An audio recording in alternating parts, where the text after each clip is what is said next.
Hello everyone, slightly brighter day today, so we're going to see how long we can get away with natural light before I have to get the lamp on. Welcome to the first live of March. It feels like ages since I did my last one, and back we are again. Hello to everyone joining, Singamporia, Klaus, Shana, Neve, Iris. Hello, welcome everyone. I hope you're all doing well.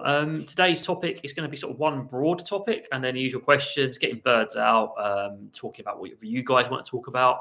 Any questions you guys have and you want me to respond to, happy to respond as usual. Lots going on recently. It's been very, very busy. Hello, Mr. Teeny. Hello, Sherry. Welcome as well. And yeah, I hope you guys are all doing very well. It's nice to actually have a bit of natural light during one of these lives for a change, rather than basically having a lamp on, which bugs everyone. So as usual, we're getting chip and fish out in a little bit, and then we'll have pickles and scampi out for a bit as well. Maybe do some live training as usual, although it tends to be the same sort of things because during a live, I kind of have to supervise them and entertain you guys at the same time. Somewhat harder to do. Hello, Pioneers, welcome. So yeah, that's basically what's been going on. Well, that's not really what's been going on, really, is it? That's just basically me introducing stuff. So yes. So today's topic, I'm going to be talking about living with parrots, and that's going to be sort of one broad topic. I'll be talking about the ethics involved in it, because I think that's a really important area to explore, and just the practicalities, because with the sort of course I've been doing recently, which is like applied behaviour analysis, kind of high level sort of stuff, the more I sort of learn that there's not really as good an understanding of the home setting, especially for smaller parrots. And when it comes to small parrots, that's something I'm interested in. Larger parrots, I like them, they're lovely, but small parrots are my jam, and that's what I really like. Hopefully, Louis is not going to share his opinion too much today, because that would be an overshare really for everyone. But yeah, that's what I'm going to explore in a minute. So what has been going on? Tons of work. Last month was absolutely rammed with work, which is great, but I was exceptionally busy, especially my studies as well. The Susan Freeman course has been very beneficial. It's been very useful, especially the technical side of training animals and learning all the jargon, all the terminology. But, you know, I want to expand upon that even more. So maybe I'll study some more in the future with whoever I can get involved. What's coming up soon? I've got another Jason Korean interview coming up. In fact, a series of them. I'll also be talking to Robin Sullivan, as will Sophie on her channel. She's a former IAATE president. If you don't know, that's like the International Avian Trainers Association, very brief. She'll be on. We'll be talking about enrichment, the home environment, ethics as well. She wants to talk about ethics a lot, so I'm not going to talk about it too much so I don't spoil her side of things. And lots of interesting things. I'll also be appearing on her channel, which I'll be sure to share in the community. So if you guys want to watch it on her video, you can enjoy it. Neve, yeah, kind of. One will be an interview with him and Robin at the same time. We're going to be talking about enrichment in the home environment. And then I'll also be talking about, we'll be revisiting diet conversion and some other mini topics like shorter interviews as a sort of series. Hi, Smitta, welcome. So yeah, that's what's going to be going on. Sophie's going to be doing her own stuff as well. Lots more studies. The other thing is we're probably going to be doing an exam to become certified members of the IAATE. That's always a mouthful. We're already professional members, but we want to go that next level. So maybe more on that soon, and we'll hopefully be celebrating. If not, well, I won't be mentioning it live, so I'll be very sad otherwise. So let's have a quick look at what's going on here. Have I missed anything out? No, I've got to talk about my course, talk about everything, talk about ethics, launching out. So let's see what's going on here. So Neve, yes.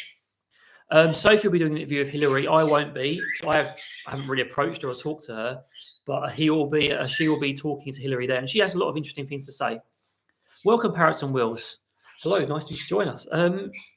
Yes, Sophie will have a Jason as well, because we like Jason. We like having him on the channel. He's always got lots to add. And when we spoke to Robin as well, here we go, it begins. When we spoke to Robin as well, she sounded like she had an awful lot of really nice stuff that she could add and we could discuss. She also has a shop called Leather Elves, which produces this like a bird toys, basically themed enrichment toys, and they have a fast food theme, and I'm quite keen on that because they've got like obviously all bird safe, but they're themed around the toys because we like that, but they're perfectly bird safe and really happy. There's not actually any fast food involved there. I'm a big fan of a theme. I like themes and things. I like things that appeal to me, which I can give to them. They don't care if it's shaped like a burger. They just want to destroy it. I like it because it's shaped like a burger, which is lots of fun. So I don't think I have much to. Oh, thanks very much, Sophie. There's a link if you want to check out yourself. I don't have much else to introduce really. One other thing, Mr. Teeny produced a really good sort of like training flowchart over on Instagram. I've shared it on my stories. Well worth checking out. All credit to him. It's a really nice piece of work. Just the more we can share training knowledge and help people, the better. So it's really great to see people taking the initiative and doing it as well, especially in such a professional looking manner. Right, so let's talk about the topic in a couple of minutes. Let me just get the boys out first. Just make sure you get your full outings as well. We're working tonight. Hello. You just want your snacks, don't you? Wow, I'm very keen for your snacks. So yeah, we're working tonight, so I want to make sure they have long outings now rather than later. And most of it's probably going to be sat there snacking so they get bored. Then they'll come over and want petty pets or want to climb on the screen. Yeah. Oh, and also anyone who does have questions, just please feel free to post them in the chat. Yeah, happy to respond to them. I'll sort of come back to them if I'm talking. I know someone asked before the live stream began about harness training. If we've harness trained, it's kind of just pushed back for us because we want to do the voluntary nail trimming. We want to do the travel carriage training, which we thought was more essential. Regular training for YouTube, and then harness training just fell by the wayside. Pickles was getting there, so was Scampy. We'll have to revisit it another time. So Flock Talk has a good video on that, which I'd recommend if you'd like to see more content on that. So deep breath. No drink here. I have to get that later. See what the boys are doing. They're safe. We haven't had the chaos yet of Louis, who will probably start chatting louder and louder as this goes on. I'm sure that's going to crop up at some point. So I wanted to talk a little bit about living with parrots in general, because pretty much everyone on this channel who watches it does live with parrots in some way or another. And it's not like just a purely training arrangement. You share your home with them, you share your environment with them, and that's really good, and I'm quite sure almost all of you on this channel watching it do a really good job and try really hard to do that, and it's just really gratifying to see. And obviously we can go into the topic of people who don't, but that's not really what I wanted to talk about today. I wanted to talk about how trainers view this environment and how sometimes that is not very conducive or productive when people look for advice and they don't really get what's needed. When you have birds in the training world, it's quite different. And I'm seeing this more and more. Like they may have pet birds and it's normally quite a large one or one-off, like small parrot, but they don't interact with them constantly.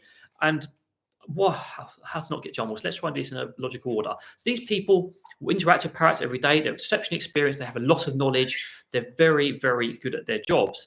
However, most of them work with parrots in zoos or in very certain circumstances. And in the zoo aviary setup, it's a very different ball game to how you treat parrots in the home environment. And while all the principles I would say are pretty much the same, and I would very seldom argue against any of these top level trainers because fundamentally these principles are correct. They know what they're doing. They know what they're saying. It's all true.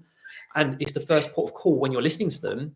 They don't understand the individual circumstances of the home environment. These guys aren't just here to have an enriched environment in aviary. They're sharing our space. We have to share our space with them. So when there's a problem, that problem is shared with us.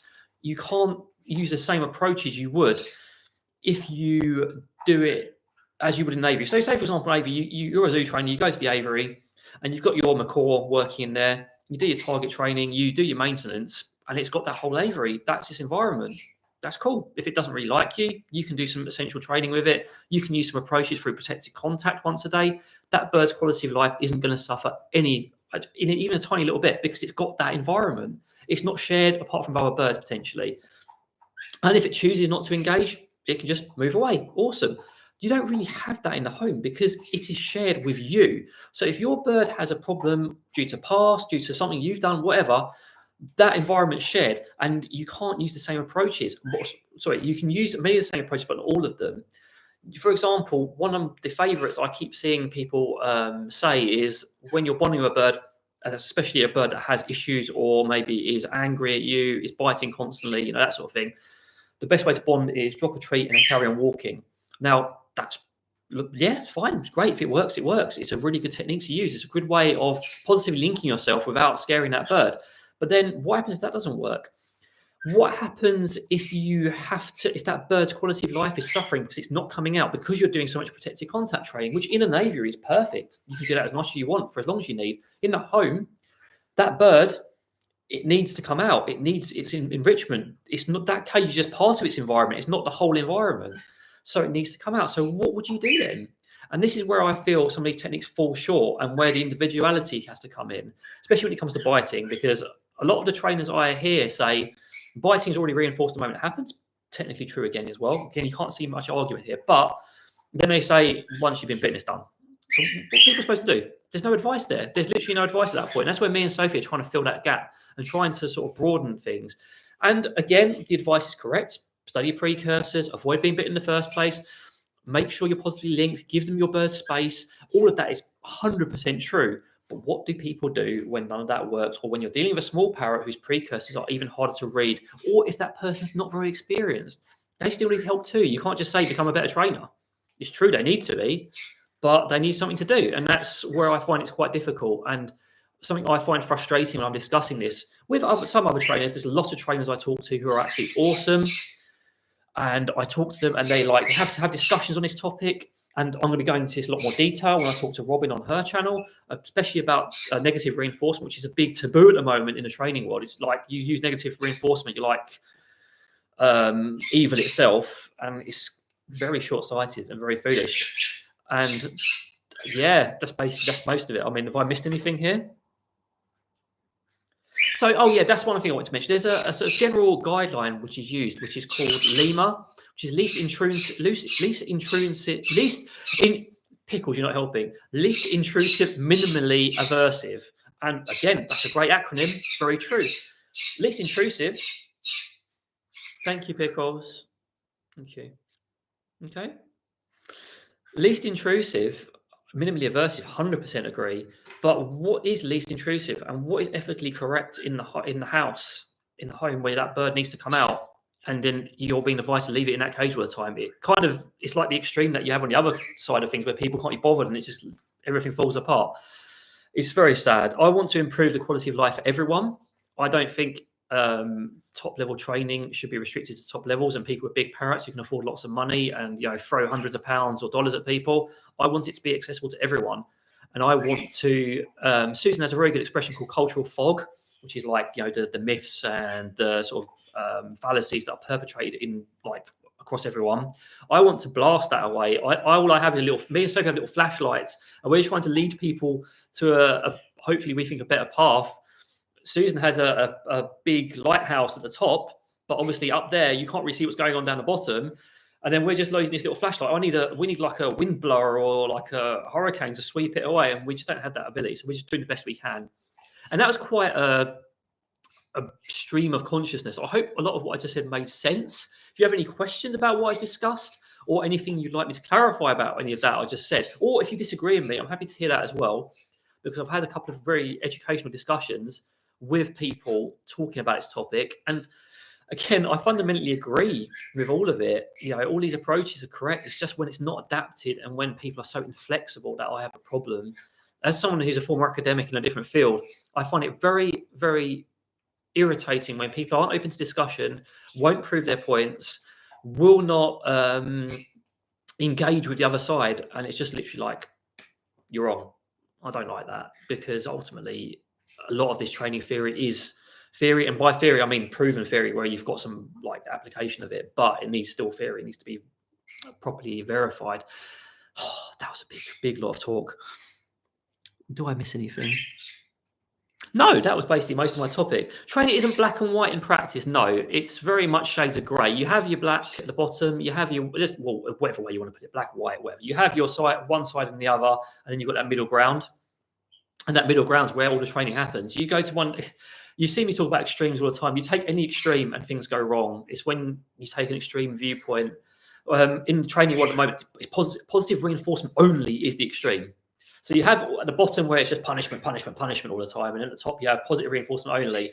And neither of those extremes work, ultimately. Positive reinforcement is great. It's my go-to. It's Sophie's go-to. It's the way it should be the go-to.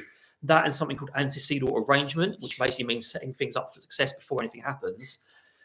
I need to do that. I need to do the course on that. Blimey, we've got so many things I need to do just to sort of help out. But yeah. So let's see what people have said rather I've been babbling away. I'm okay without a drink for now. Oh, awesome. Well, how is it going with the harness training then? It can be quite challenging with some parrots. Some parrots like it. It's true that training never ends. Bird tricks say, what is it? Every training, every interaction that should be every interaction is a training session. And I know where that's been nicked from now as well. I know that wasn't their phrase originally, but I won't go into that.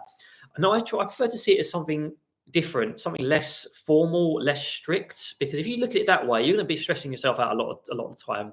I prefer to say that every interaction is a learning experience, because we're always learning as organisms, as creatures, constantly. Every single thing we do, we're learning. So it's a learning experience. So you don't have to treat it as training. You can learn just by watching your bird, watching their reactions to certain things, and they will learn as well from you. And that's what you should keep in the back of your mind. What is your bird learning from you and how you act? And how can you change what they're learning to be learning things you want them to learn? By training, learning that you're a good person, you know what I mean? We're all good people, fundamentally, hopefully. Learning that you are going to give them nice things, you're not going to try and harm them. That's what we want them to learn. So think of it that way. Every interaction with your parrot is a learning experience, not so much a training session. Thank you. We're trying our best to fill the gap. And there's other people like us as well. Everyone's just trying their best. Baby Cakes likes Pickles. She'll be out in a little bit. Once the boys are fluffing up, so I might bring them over in a second. Pickles does love to be the centre of attention. Yeah, and not enough hours in a day. There's so many things we need to do. Iris, do you feel that birds in the zoo get neglected and left alone for long periods of time? I always feel sad for them. I always found it hard to balance the time in the cage and then the time out. So in the zoo, I mean, this is where I would fall short, because my experience is limited to a walkthrough or a different environment. And I personally think that the zoo environment for birds is improving. There's obviously going to be collections where it does fall subpar, but a lot of birds are kept in flocks or in pairs, at least now, from a lot of the collections we've seen. And that is a great, there is trainer interaction with them. Is it the same everywhere? Just like in a home? No, there's going to be things. And it's the same. It just depends how much experience the keepers have. And a lot of the larger places that aren't just profit driven are working towards improving the welfare for all their animals. And I want to see it everywhere. There's no need for things to be the way they are. There's enough money, there's enough resources out there. It's just the greed and the stupidity that always holds it back.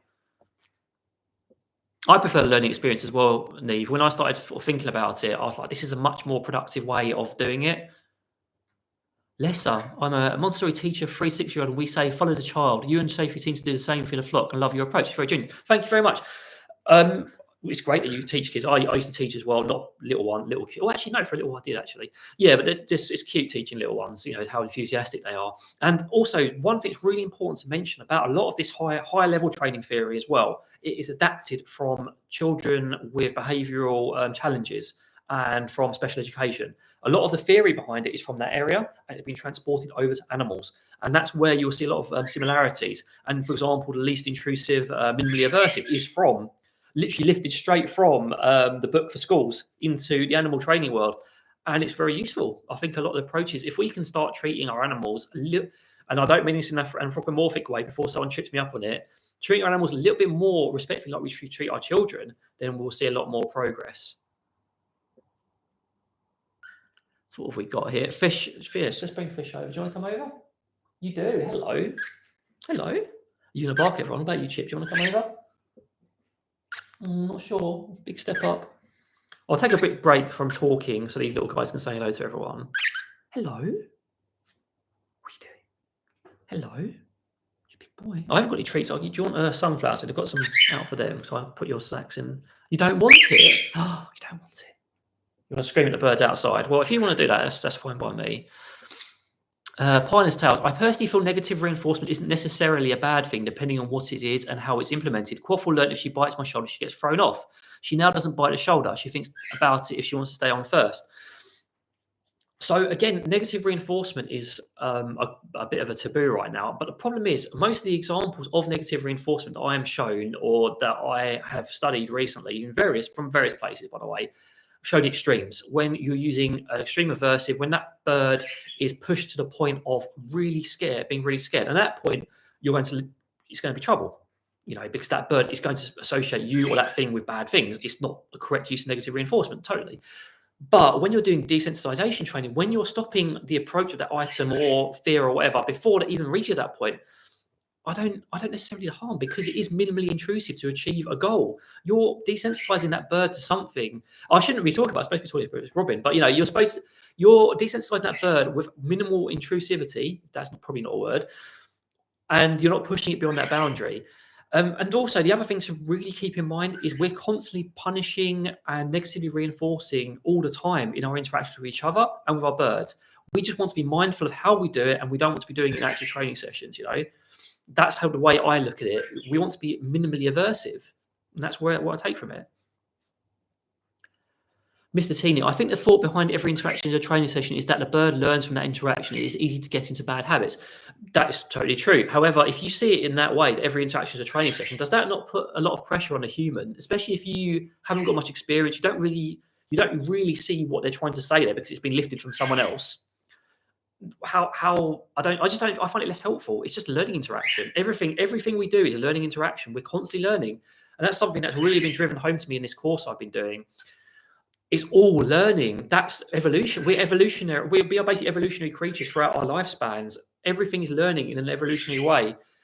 And just because it's not biological doesn't mean it's not evolution and change. And that's something really, really sort of poignant to remember, that everything is learning all the time. And what do you want to learn, and what do you want your creatures to learn around you? What do you want to learn? Do you want to learn how to be fluffy and a big borb? You do? You just want to be a big borb? What else have we got? Meaning it's not high-level advice, more look what you're doing in general because it might affect future action. Yes, you could say it that way. Again, I'm just presenting a different way of saying it. I'm not trying to say that phrase is wrong, by the way, Mr. Teeny. So, baby cakes, my first time owning cockatiels, I'm so used to dogs, I realise birds are so smart. They come when I call. Your videos help me. I'm glad it helped. And they are smart, Dogs are very smart, so are birds. Birds have sort of a slightly different way of interacting with us and different needs to a dog. But, yeah, they're very, very smart. So, Pinus, harness training is going well. Wary, but I rushed it when I did. Yeah, sometimes rushing harness training can be bad. Like with Pickles, she's a bit worried about it. We had to rush because we, at the time, were kind of inexperienced with harness training, honestly, because it's just not something you really think about. But yeah, it's interesting. I don't know why this chat's doing this weird thing. Fish is looking very handsome, isn't he?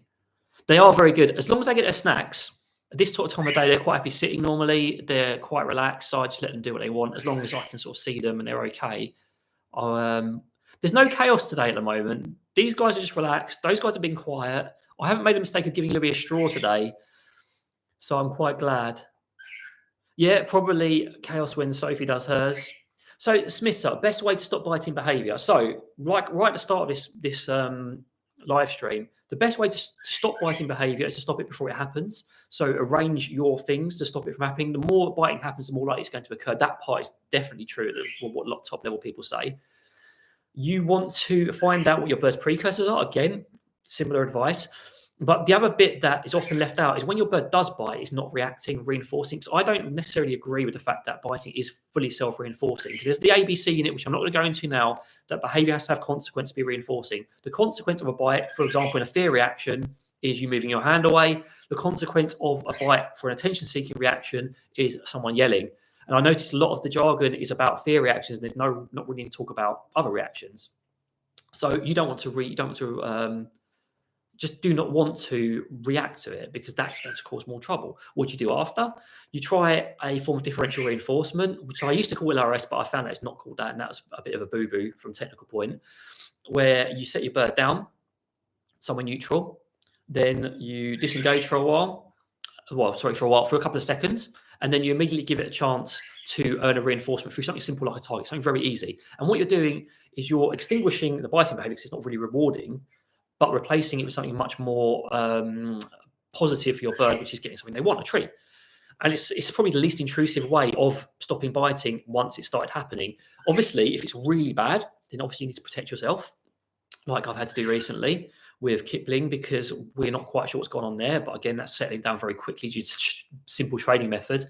Do protected contact training for a while through the bars, do those positive interactions, make sure you're doing your targeting, soft targeting, reinforcing yourself positively, and observe, change the environment every time to see what you can do to make things better. Because sometimes, and record sessions as well, that's a really good bit of advice, because sometimes we can miss very obvious precursors to biting. And I think biting, especially in the house, in our homes, is a massively more complex issue, with all the same root causes, obviously, and root solutions, but we've adapted. I hope that made sense. Yeah, it's always crazy when the crimsons get involved.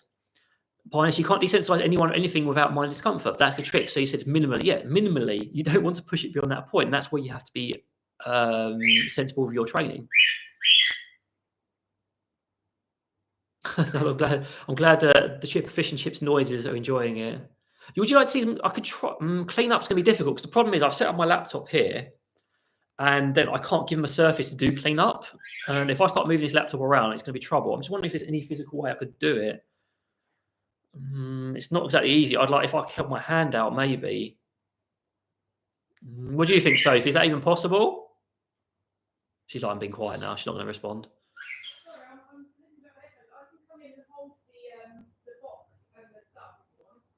I don't know if it's going to work, honestly. I mean, I think what we'll do is if you'd like to do that, I'll set it up, especially next live stream I do, and I'll try and do it right at the start, so then I can sort of reset it halfway through, and then they can do it. You can try if you want to. Let me just keep on do this. Neve, I started harness training to get ready for the summer. It just takes a while, you know. You keep crying. Deshaun, I got my green sheet was 8, and can I? Yes, you can still harness train him. It might take a little bit more time. The easiest time to harness train is when they're little. The older they get, the harder it is. But it's not. No way is it impossible. Are you ready? So if we've got treats, I can hold these. I thought you were going to hold the implement. I can hold the implement however you want it. How on earth is this going to work? Who knows? Let's see. I don't think it's going to work. Absolutely not. Yeah, so they're used to doing it on a level surface. I've never ever done it with something like holding my hand out, unless, so it's just not going to work. But if you remind me, I will make sure that happens. We haven't, Smith said, that's very, very kind of you. We haven't actually certified yet. We have. So firstly, thank you very much. That's very kind of you. Very generous as well. Very naughty. That's what we say in the chat. If you've not seen it before. But we're professional members. We haven't certified it. That's something we're doing with our exam very soon, hopefully. And we're quite nervous about it, but we're going to do lots of revision. Yes. Hopefully, I'll have my certificate as well from my Susan course, which we can celebrate because that will be an achievement in itself. Just got to do my final exam on that. So the moment she comes in, I swear she's the true cause of the row. The true cause, not my. Give them a snap? Who? Everybody. I guess so. How long have we been going? The boys can go back in about 5 minutes. I think we have evidence there. There's a precursor to screaming. So Pinus, learn the source of the biting. Is it from fear, hormones, anger, flight, freeze, curiosity? What's your reaction? Work out the source, and you can learn how to redirect it. Yes, exactly. You know, that's very, very good advice.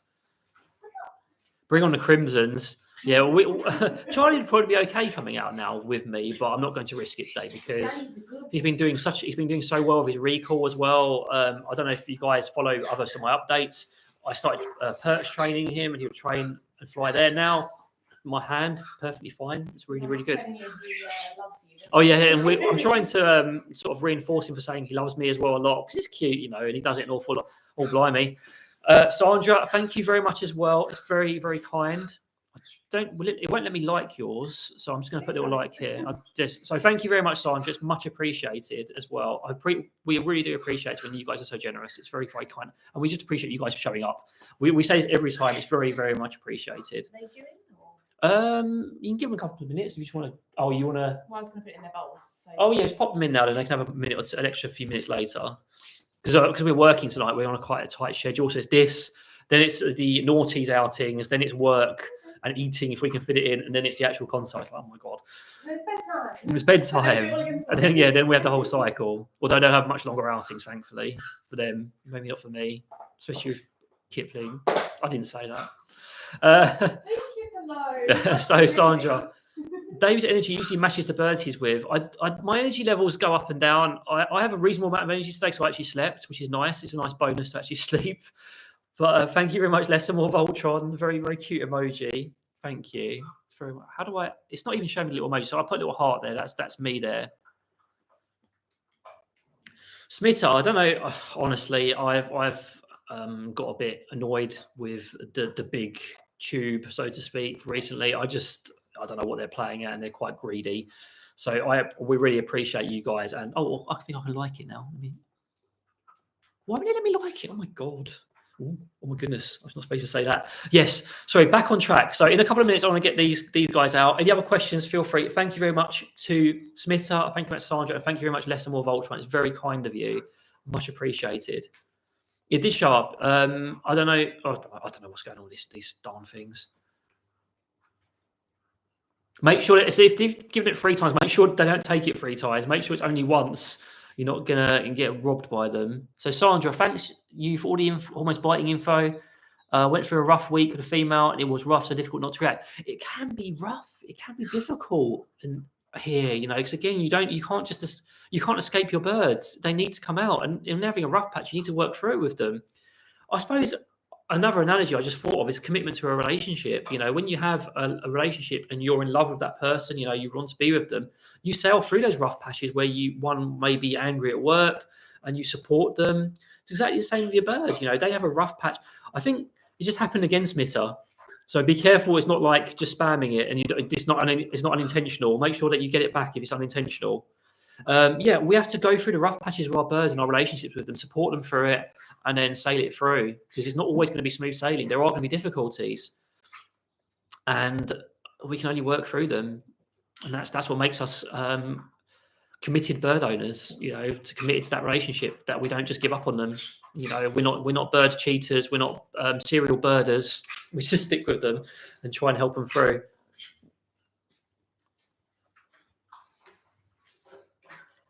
Yeah, exactly, Sandra. I think I need to do some more biting videos. I think I need to do a biting series, really. Once I finish this course, we've hopefully got our certifications. Once I've done a bit more studies myself, because I kind of want to reinforce what the top level trainers say and say that they're not wrong, because I don't want people misinterpreting me, saying, oh, I'm just saying they're wrong. No, they are right. But then I want to sort of do videos on what you do when it's not a smooth sailing and when those techniques don't work. Oh my goodness, guys. So thank you very much, Smitta, again, if that was intentional. If not, no worries. Thank you. Thank you very much, Neve. It's very much appreciated. You guys are spoiling me, I must say, honestly. Completely spoiling me. Thank you. Yeah, it has to be a biting series of videos. I did a hormone series, which I want to do a sort of extra for coming up, because we're always learning, and that's what I keep saying. I need to get these guys out. Give me 1 second. Come on, then. You want to be the centre of attention, don't you? So you can be the centre of attention.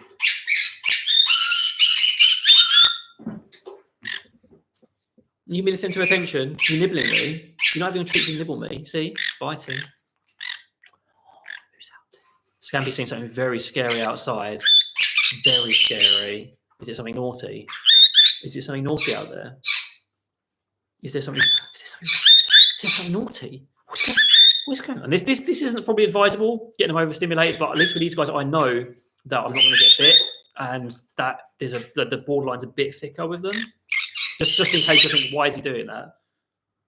What do you want? You want snacks? Okay. Do you want snacks? What about you, Scampy? What do you want? Would you like to wait for everyone? You're such a good boy, aren't you? He's been quite a sweet little boy with me as well recently. He doesn't really like cuddling me like he does Sophie, but he likes me blowing on the back of his neck very gently. And he also likes me like very dry kissing him for attention. He seems to enjoy that because it makes him feel like a bit more calm, comfortable. The flip. Do one more behaviour. You know these chains. Good boy. Oh. My green cheek pioneers. My green cheek conures are my friends, sorry, and they're both terrible. What is going on? I don't think you're allowed in there. If you press that escape key, let's give you a treat and let's pop you elsewhere. So you press that escape key, this live stream is going to end very quickly. What are you nibbling me for? As I was saying, he's been quite clingy as well. So he wants to hang out with us. Oh, yeah, so he's overdue for a molt as well. I'm getting myself modelled now. So, yeah, sorry, Pidus. So they can be grumpy and hormonal, especially during their terrible twos, which can last till they're 5. It's important to be very aware of that. What do you want from me? Do you just want more attention? You're just showing off now. There's chaos has begun. We've got the conyers out. The others jealous. Come on. Come here. You are silly, aren't you? If he gets fussy, because maybe he's being fussy because he's worried Pickles is going to chase him off the food. Yeah, exactly, Sophie. I'll get the other stand and put it on the floor for him. So let's go. Smitter, I thank you very much. That's very, very kind of you once again. You're kind of like the ultimate spoiler in this today. Very, very naughty. So thank you. It's very kind. I also did notice your comments on the discussion section as well, and we well, I sort of replied if you didn't see it as well, because I kind of agreed with what you said mostly. Yeah, living with parrots noise. So anyway, let me try and catch up and see what's going on. Oh, I was giving him sunflower seed bits, half sunflower seed bits. He got a whole one for the behaviour pattern of 3 behaviours, because I want to reinforce it strongly, because I wanted to do chains. Sober Mask asked, what are my thoughts on ring necks? Sophie absolutely loves ring necks. She would get one if she could. I quite like them as well. They need a much bigger occasion than people give them credit for. They can be difficult to handle. They can be highly strung and very sensitive to changes in the environment. We quite like them. I think they need additional training though. I think people who keep them need to understand that vocalization sometimes don't always mean what they think they do as well. Kirsten Gordon's getting jealous. All the treats everywhere. I addressed Sophie, what Sophie said. All the chaos. All these molting. I mean, Chip went for a really long molt and he was constantly asking for pets, which was cute for me. Now he just asks. So there's a pattern with some of the birds. They have these like routines they like in their sessions. Chip and fish love to go on this table and forage or train. They don't mind which. Then they'll like to look out the window, have a little flap around, and then it's petty pets and resting time. And it's very cute when they get to that part of it. Yeah, so yeah, definitely. Why did you? Is that a typo? Shop fee. I think I should call her that sometimes. It's quite funny. I have no idea, Smitter. It looks very impressive to me, and as I said, it's all nice. So I'm very kind. Yeah, it's very kind of you. So thank you. Yes, exactly. As Sophie said, you're still very generous. Have I missed Parrots on Wheels? Oh wow, Parrots. I mean, if that happens and you get bitten there, it's difficult not to react. Like I said on Discord, this is a bite from Kipling, which I talked about, which looks much, much nicer now, thankfully. And again, you know, I reacted, honestly. I tried not to. The way I give myself some credit as like a more experienced trainer is he was attached there. Obviously, your first instinct is like that. Try and grab and remove. I resisted that. I didn't do any of that. I did scream a little bit because it was very painful. But yeah, sometimes not reacting is difficult, but you've got to try your best, honestly. And thankfully, what we've been putting into practice. What have we been putting into practice? That's quite a good question. So someone asked, Smitter and other people have asked about biting. So since this has happened, we have the luxury of me being able to scale back my interactions with him slightly because Sophie's here.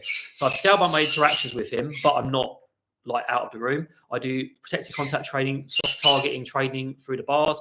I reward him for calm. I have been reinforcing him from a distance where possible. I've been doing some negative reinforcement exercises where I approach and then go away. I'm just trying to see what's working and what mistakes we can correct. And I've also stopped overstimulating him entirely, because we used to have this game which was really enjoyable, but the borderline with him is not like with these guys. So I have to be very much more careful with that in the future. So yeah, those are some good lessons I've learned there. So what was Alessa and Sandra? I mean, I'm very grateful to all of you. You know, you guys are just very kind, and it's very appreciated. You know, it helps us keep ticking over, honestly, and it helps these little guys get their extra special snacks sometimes. Iris, especially when they're being cute, sometimes they tend to repeat behaviours because they like our reaction. Well, yeah, they're learning. They're behaving for consequence. You know, people think that it's the stuff before that is the cause of the behaviour. It influences it, but it's the consequence. We behave for consequence. And I'm sorry, this is a Susan line, by the way. So this is not. Don't credit me with this. Consequent, and she took it from Skinner as well. If you want to take it down the whole chain, when an animal does something, they're doing that for the consequence afterwards. Behavior is reinforced by the consequence, not the antecedents, the things that came before. Those things help to shape it and help to set things up in a certain path, but it's that consequence. For example, if I say, for example, I was to, I was going to think of a really silly example there. Okay, someone asked me to hammer something outside. I do that, they give me some money. Cool. Next time you ask me to do that, I'm going to do that again because I get paid for it, and I'm going to keep doing it. And when they say do it, and they don't want to, I'll be like, no. There's the perfect example of that in action. What have we got here? So Ray has a question. I'll answer that question. I'll do my 2 preset questions. So I realise it's gone quite quickly, actually, the time here.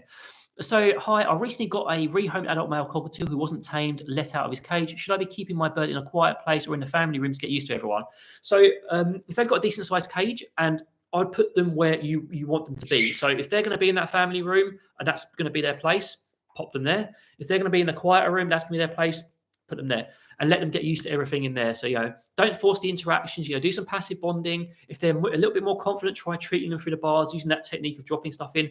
But we feel that it's best to get the birds situated and settled in their place. So that's their house, their place in the environment as soon as possible. There's some other people who say get them out straight away and let them crash around. Please don't do that. Just let them get settled in their environment. That's always best. Get them used to everyone, have everyone learning about them. And they're learning to train us. We're all learning to train each other. It's that rich tapestry of interactions that where we train each other and shape our lives and personalities. That's where it all happens. So lesson more. Yes, we're always training. Everyone's training. So let me just quickly do my pair of questions here, and we'll see if these guys want to come up again without Scampy jumping on the keyboard. So I know he's doing it for attention. See what he knows. I'm going to treat him when he comes off. So, I normally get loads of questions throughout the week, and I always pick a couple to read out in a live stream if someone wants me to, and they can watch it back later. So, someone asked me if grabbing your bird is okay if you're gentle. Now, for me, I'm not a big fan of grabbing birds in any way. I feel fully enclosing a bird in your hands is a recipe for hormonal issues. It's a recipe for potential accidents, and it's a recipe if they're not comfortable and they're just learning that because they learn helplessness recipe, then that's going to really lead to breaks in trust. And if you have to grab your bird to control them, then that bird needs a lot more training on step up and a lot more confidence building.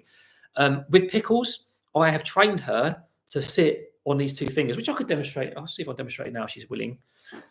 Pickles, you want to sit? Just look at this example of being trained. At the moment, we're doing lots of recall recently. It's really cute.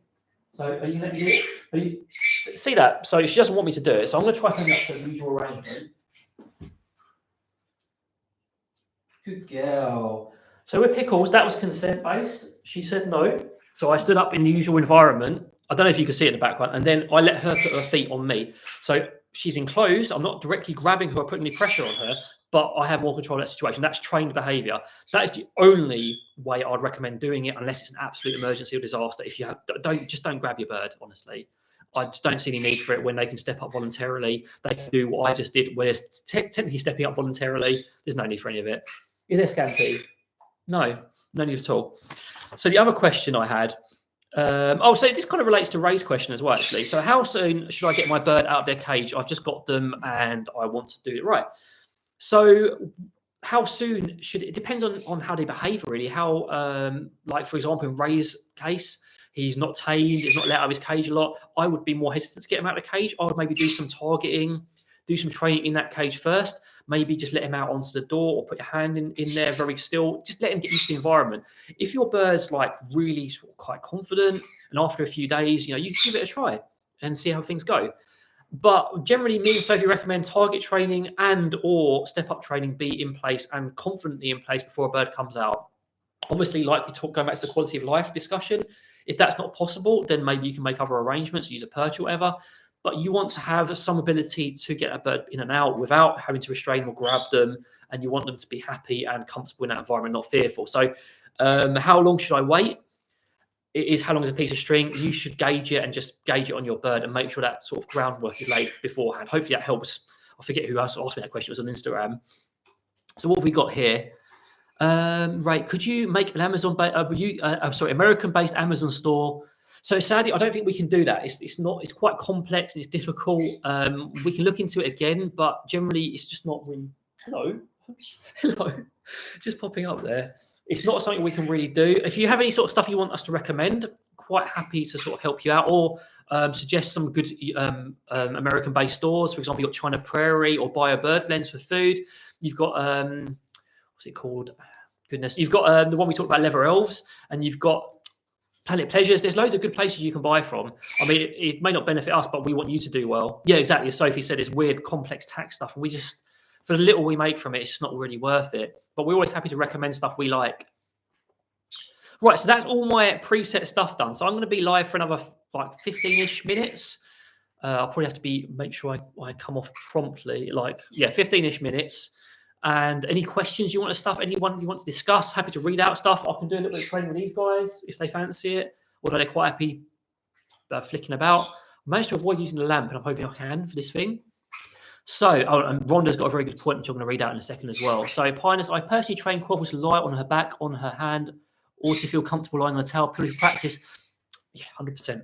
It's just, yeah, you know, training it to do it is the much better way. Like, for example, toweling can be trained, and I've been doing work with these two actually to try and get them used to going on a towel, just purely so it's less stressful for them when it has to happen. Because if they have to go to a vet, it may happen. You know, yeah, exactly.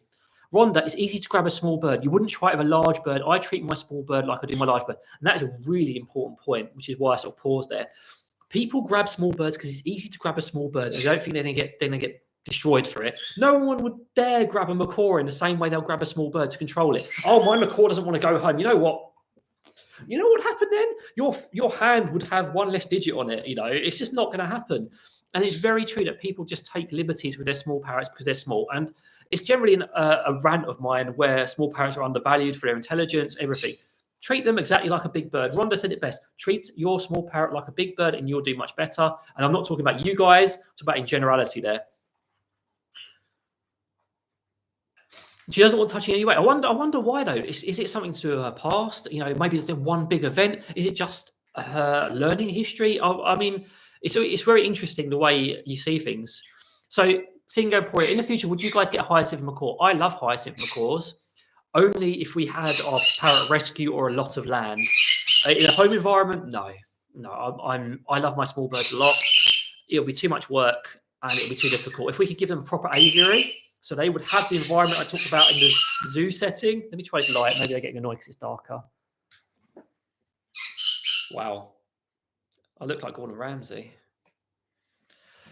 Right, sorry. So hopefully that will help them relax a little because they don't like it when it gets too dark either. So sorry, where was I? I was on a big rant. Hyacinth macaws. Yes, if we have an aviary or loads more land, because I want loads more inverts as well. I love them. But yeah, I want some budgies. If anything, I was to get into the house, I want budgies. They're really cute. I know a lot about them. I want to make content on them. So less or more. When I first got Flair, I had no idea what I was doing. I learned to ask him if he wanted to step up, and if he didn't, I'd walk away. I mean, how commonsensical is that? You know, it's just amazing.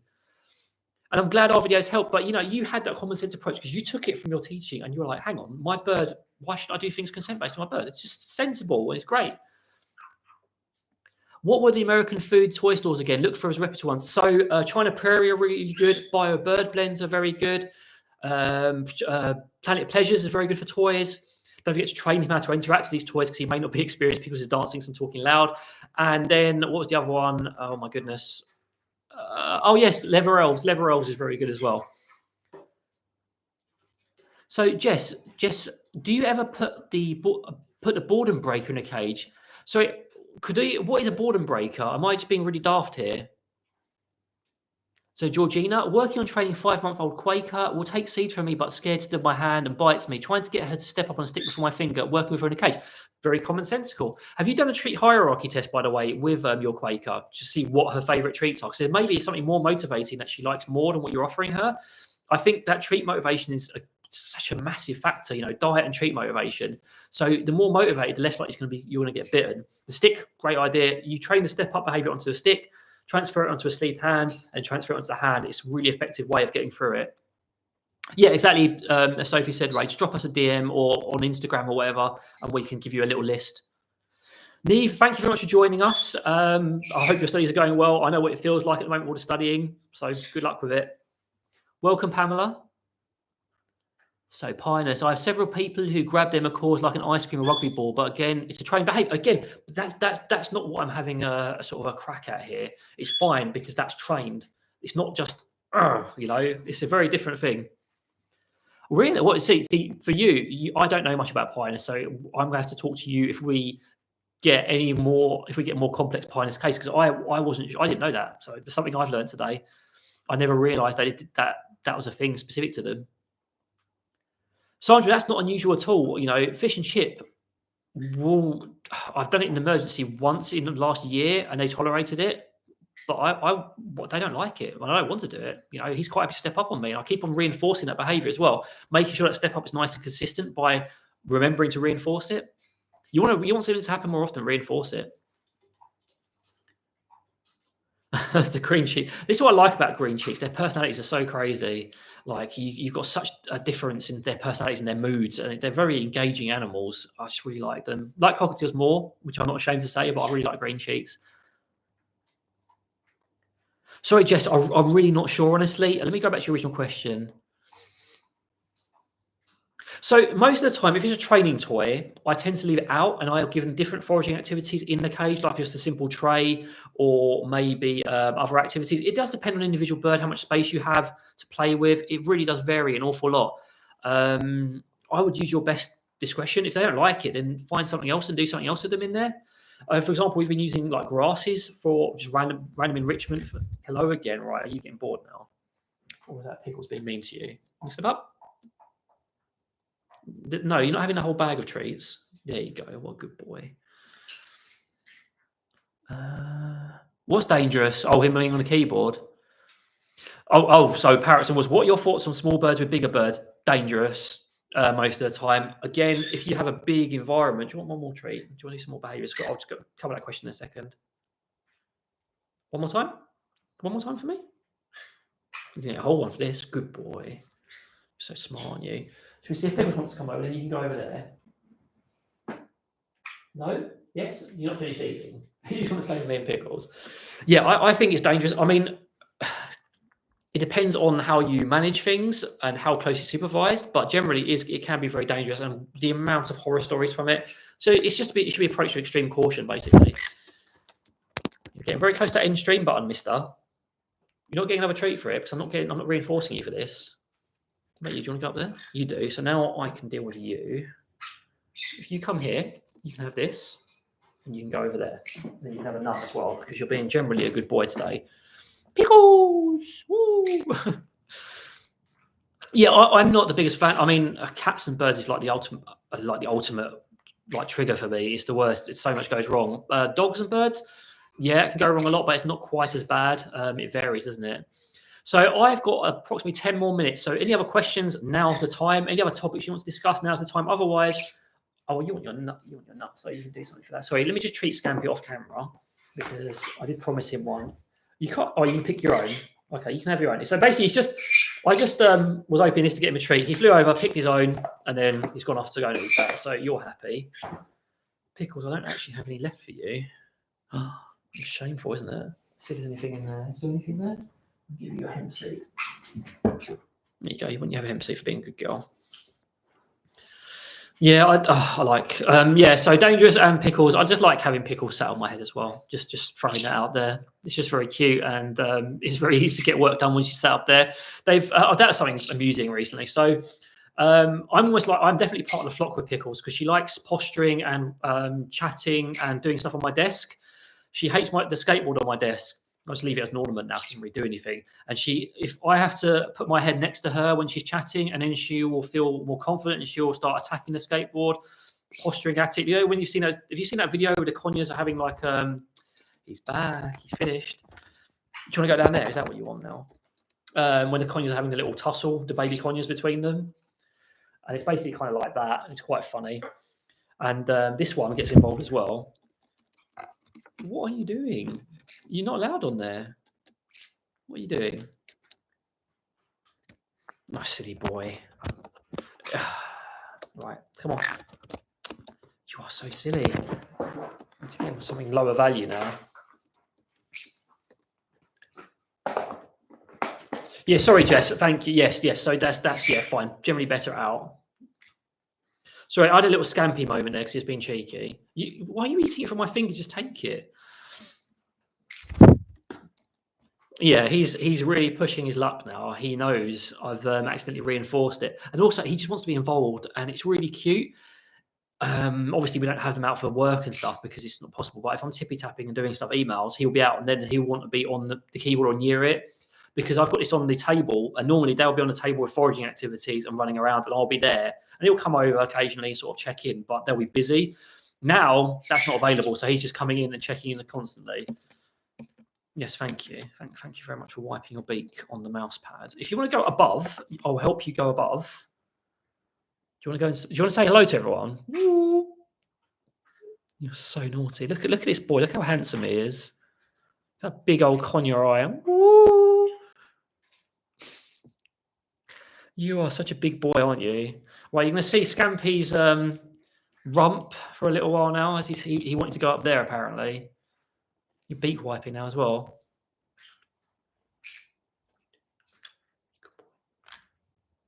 Oh, is it? Oh, is that why? Is that why? Do you need to go? No, you don't need to go. So I don't know what you're actually wanting from me at the moment. You're being a very hard to read conure. And I'm just going quiet now. So yeah, if anyone has any questions, hello Jacqueline, welcome. If you have any questions or topics, please feel free, because I am dealing with this little monster at the moment.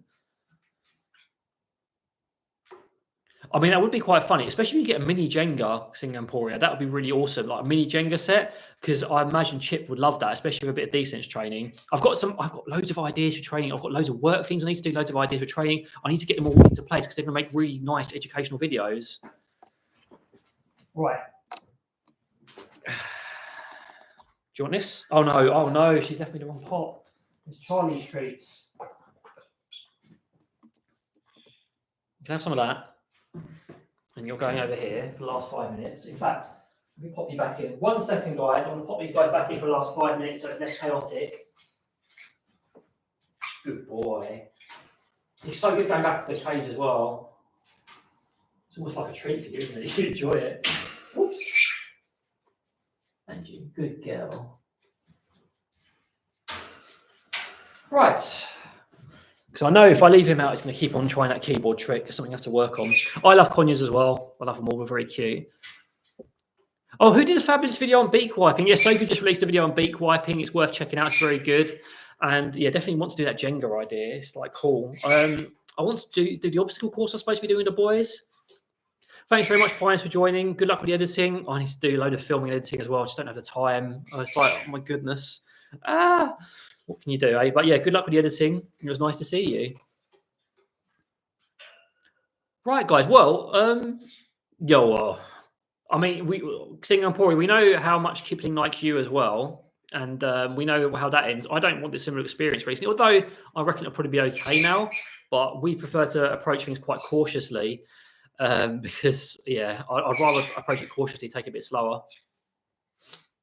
So, guys, I'm going to wrap this up a bit earlier. I'm going to have a couple of minutes just in case there's any other questions. Oh, okay, well, Sandra. So, with Kipling, I mentioned it earlier in the live. Kipling actually bit me on my chin and cheek. It was quite. I hate to use now. The more I do this training stuff, the more difficult it is to say certain things. It seemed sudden, but there were precursors to it which we weren't aware of purely due to the situations. And since then, I've taken a step back with direct interactions with him. We've tried to analyse what's happened, and we've been trying to put things into practice to make it not happen again. It hasn't happened again since. And I'm taking it nice and slow with him to try and get our relationship back on track, basically, because I don't feel that biting is appropriate. I don't feel that biting is something you want to encourage, and I think it should be avoided a lot. But at the same time, it will happen, and you need to deal with it when it does happen. It's kind of like the theme of most of the first half of it. Probably a mixture of both, Sandra, honestly. A mixture of both, plus a couple of mistakes I made as well, because me and Kipling's relationship's improved an awful lot recently, and I think it's nosedived due to a couple of events recently where one, I had to intervene in a dangerous situation with him in the kitchen, where I just he had to be off because I didn't want anything happening to him. Another where I was just getting overstimulated, and I think it's doze immediately in the antecedent. Yeah, beak wiping. I want to, Sophie's encouraging me to do one on foot checking, which I want to do, but we need to do a bit of reading into it because I don't want to just rattle off what I think it is. I would like to see if there's other opinions. He will be okay. So there's loads of ideas. I need to do one on UV as well. That's coming up. The interview series, which I have to film them, just have to edit them afterwards. Loads of stuff, just not enough time. My course ends next week, so at least once that's done, I'll do my final exam for my Susan course, and that'll be done. So I'll have a little bit of a gap before we start doing the certification, which will be even more work. And then finally, maybe things will settle down. But by then, we'll probably be doing something else. And my goodness. Righty, guys. It was an absolute pleasure to have you all in here. It was lovely to chat with you and interact with you. It was just nice to see you all here. We always appreciate all of you. Thank you for everyone who was naughty. It's always appreciated. It's also just turning up, supporting the channel, and talking to us. We really appreciate it. It helps us kind of stay motivated, because with the way things are on YouTube right now, it is difficult to stay motivated. Views are down, things are generally going wrong. So when we do get a nice comment, and people just say nice things or show up for these things, it makes us feel more motivated to keep on doing them. So I hope you all have a really nice weekend. We're going to very quickly get some food on and then get more birds out, and then work time again. So anyway, it was lovely to see and talk to all of you, and I hope you have a really nice weekend, what's left of it. See you later.